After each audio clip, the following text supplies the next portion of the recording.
नमस्ते भाई लोग।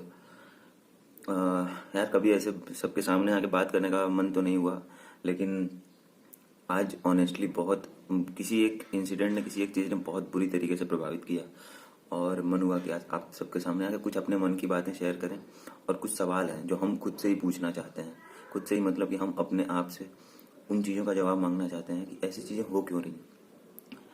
भाई सबने सुना होगा कि यूपी में हाथरस एक जगह है, वहाँ पे अभी रिसेंटली 2 दिन पहले एक रेप केस सामने आया है।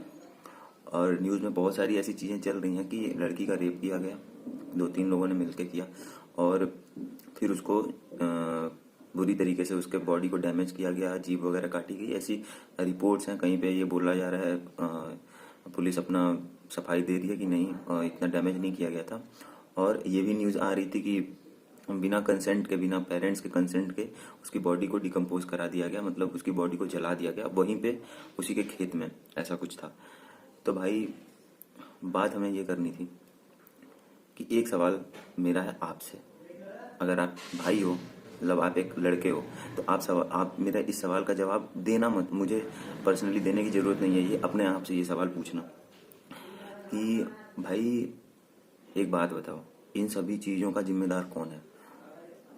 क्या है इन सभी चीज़ों का जिम्मेदार कौन है? कहाँ से ये चीज़ें लोगों के दिमाग में भरती कहाँ से हैं?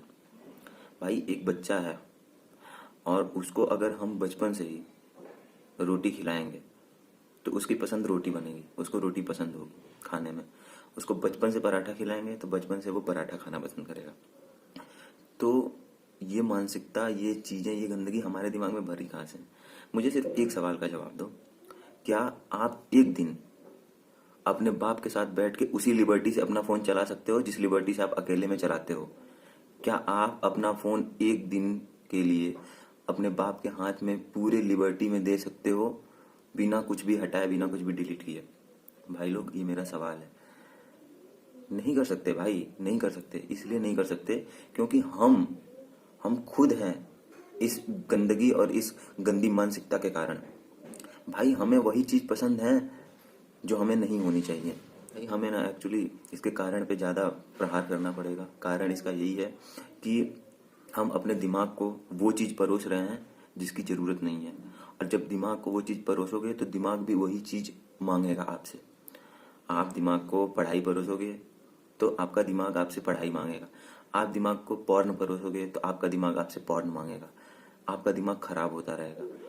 हमें ज़रूरत एक खतरनाक कानून की तो है ही है, उससे काफ़ी हद तक चीज़ें कंट्रोल में आएंगी, लेकिन उससे ज़्यादा ज़रूरी है हमारे लिए कि हम एक पूरा रिकंस्ट्रक्शन करें चीज़ों का। भाई देखो, तुम्हारे लिए हाथरस का रेप अलग होगा, अजमेर का रेप अलग होगा, बलरामपुर का रेप अलग होगा, लेकिन मेरे लिए वो तीनों रेप रेप ही है। और वो सारे रेपिस्ट वही आदमखोर हैं जो जिन्होंने सबने मिलके एक ही काम किया है।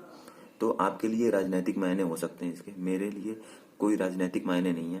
और मेरे लिए वो रेप रेप ही है, मुझे उससे कोई फ़र्क नहीं पड़ता। अब मुझे सिर्फ इस चीज़ से फ़र्क पड़ता है कि ये चीज़ें डिस्टर्बिंग है, बहुत ज़्यादा डिस्टर्बिंग है। और इन चीज़ों के लिए हमें कुछ ऐसा रिकंस्ट्रक्शन करना पड़ेगा, कुछ ऐसी चीज़ों को रिफॉर्म करनी पड़ेगी जिससे हम जड़ पे प्रहार कर सकें, ना कि एक रेपिस्ट को फांसी पे चढ़ा दिया और सोच रहे हैं कि सब कुछ हो जाएगा। भाई मीडिया के बारे में क्या ही बोला जाए, वो उसको सिर्फ टीआरपी से मतलब है। भाई मीडिया तो एक नंबर की टॉक्सिक चीज़ है, मैं सजेस्ट ही नहीं करूँगा मीडिया पे।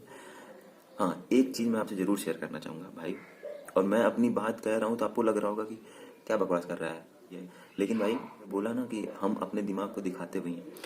भाई कोरोना से पहले सबके मन में चीज़ें थी कि यार समय नहीं मिलता, हमें अपनी चीज़ों के लिए समय नहीं मिलता, हमें अपने घर वालों के लिए समय नहीं मिलता, हमें खुद के लिए समय नहीं मिलता।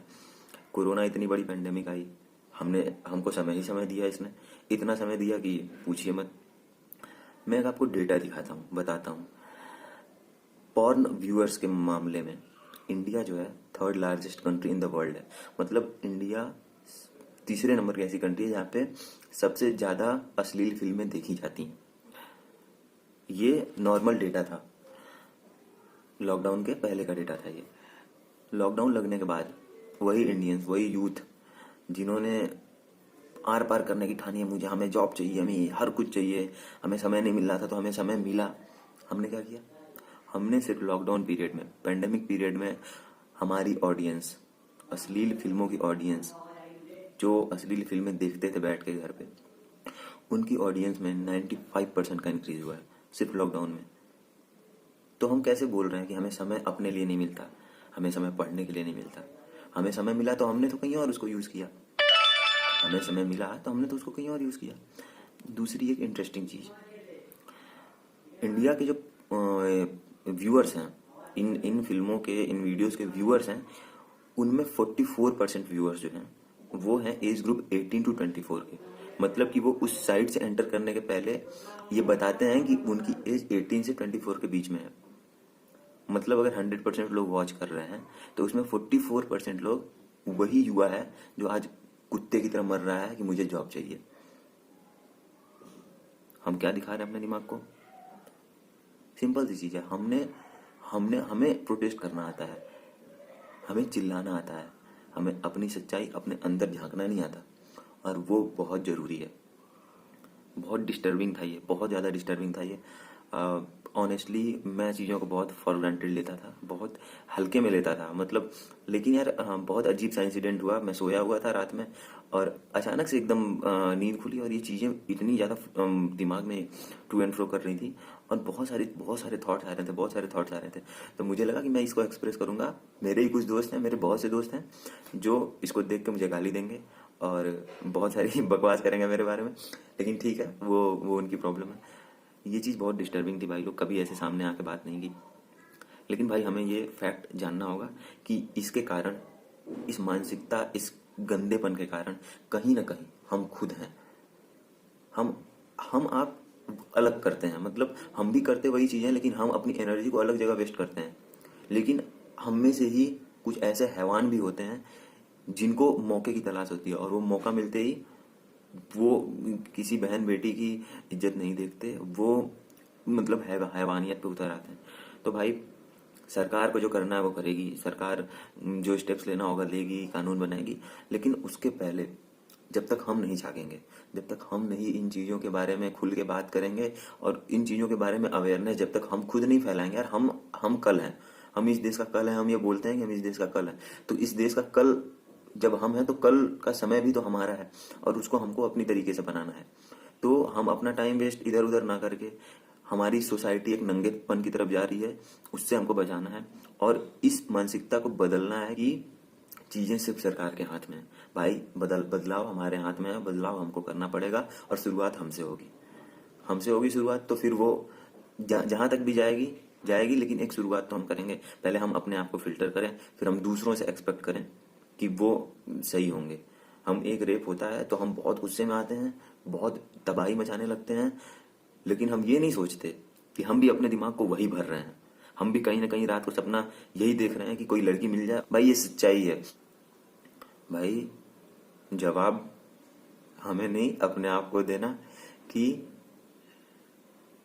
क्या हम एक दिन के लिए अपना फोन अपने बाप के हाथ में फ्रीली दे सकते हैं, और बिना कुछ हटाए, बिना कुछ डिलीट किए?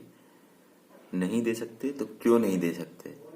और क्यों नहीं दे सकते का जवाब जब होगा तो आप उसको उस जवाब से रिलेट कर लेना कि रेप क्यों हो रहे हैं, ऐसी हैवानियत क्यों हो रही है, हम अपने दिमाग को क्या खिला रहे हैं।